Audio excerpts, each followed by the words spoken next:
नमस्कार. आपल्या सर्वांचं पुन्हा एकदा मनपूर्वक स्वागत. आजच्या व्हिडिओमध्ये आपण एक अशीच नवीन माहिती पाहणार आहोत जी अध्यात्माला पूरक असेल. अलीकडच्या काळामध्ये टू व्हीलरवरती किंवा फोर व्हीलरवरती काही सत्पुरुषांचे म्हणजेच श्री स्वामी समर्थांचे किंवा सद्गुरू श्री बाळूमामांचे फोटो लावण्याची प्रथा सुरू आहे. ते फोटो म्हणण्यापेक्षा एक प्रकारचे एक सिंबल आहे, एक प्रकारची आकृती आहे. तर अशा आकृत्या लावू नयेत, कारण याच्यामध्ये फक्त बाहेरील बाजू म्हणजे एक प्रकारची आउटलाईन दिसते. त्या चित्राची, त्या प्रतिमेची एक आउटलाईन, जसं की स्वामी समर्थ बसलेत अशी बाहेरची बाजू फक्त आउटलाईन दिसते, किंवा सद्गुरू बाळूमामा असतील तर त्यांचा फक्त चेहऱ्याची बाहेरची बाजू आउटलाईन दिसते आणि आतला चेहरा दिसत नाही. तर प्रामुख्यानं अध्यात्म असं सांगतं की परमेश्वराचा चेहरा आपल्या नजरेसमोर असावा आणि परमेश्वराचा चेहरा आपल्याला दिसावा. मग जर परमेश्वराचा चेहरा दिसणारच नसेल तर या गोष्टी लावण्यात काही अर्थ नाही आणि अशा गोष्टी लावूच नाहीत. यांना फक्त शोभा येईल आणि सत्पुरुषांचे फोटो किंवा तस्विरी या शोभेसाठी लावायच्या नसतात, तर त्या पूजनीय असतात आणि पूजण्यासाठीच लावायचे असतात. त्याच्यापासून आपल्याला प्रेरणा मिळते, ऊर्जा मिळते, आशीर्वाद मिळतात. आणि अशा पद्धतीचे फोटो दुकानावरती किंवा गाड्यांवरती लावू नयेत. लावले असतील तर ते काढावेत आणि आपल्याला जर त्यांच्याविषयी आदरच असेल, त्यांच्याविषयी आपल्याला श्रद्धा असेल तर आपण त्यांचा चेहरा दिसेल, नजर दिसेल अशा पद्धतीचा चांगल्या प्रकारचा फोटो किंवा स्टिकर लावावा. त्यामुळे कदाचित आपल्याला येणाऱ्या अडचणीमध्ये सुद्धा मात होऊ शकते.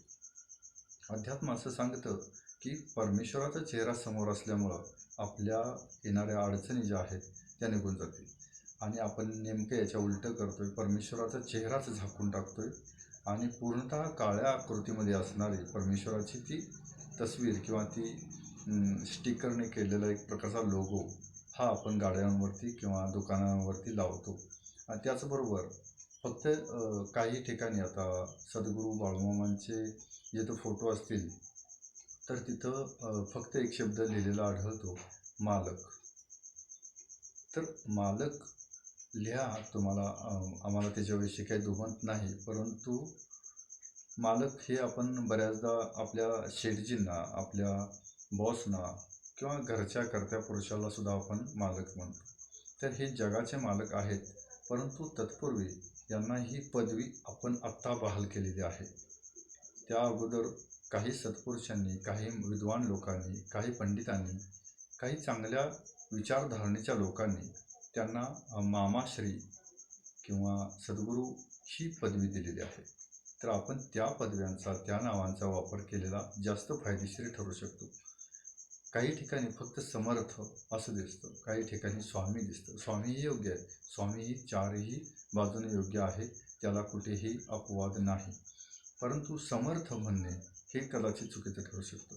स्वामी म्हणाल तर योग्य ठरू शकतं. त्याचबरोबर मामांना मामा म्हटलेलंच जास्त लागू होऊ शकतं, कारण मामा या शब्दामध्ये एक अर्थ आहे, एक जिव्हाळा, एक प्रेम आहे. ते आपल्या नात्यांमधले वाटतात, आपल्या जवळचे वाटतात. मालक म्हणजे आपल्यावरती शिरजोरी करणारे किंवा आपल्यावरती ऑर्डर देणारे कोणतरी आहे असा त्याच्या पाठीमागं अर्थ होऊ शकतो. त्यामुळे मालक फक्त म्हणण्यापेक्षा आपण त्याला मामाश्री किंवा मामा किंवा सद्गुरू असं म्हणलेलं जास्त फायद्याचं ठरू शकतं. त्याचबरोबर लावणारे जे स्टिकर आहेत, आपण ते स्टिकर काढून त्यांच्या योग्य चित्र, योग्य तस्विरी, योग्य प्रतिमा आपण पुजाव्यात आणि त्यापासून प्रेरणा घ्यावी. भेटूया नवीन व्हिडिओमध्ये नवीन माहितीसह. तोपर्यंत श्रीराम.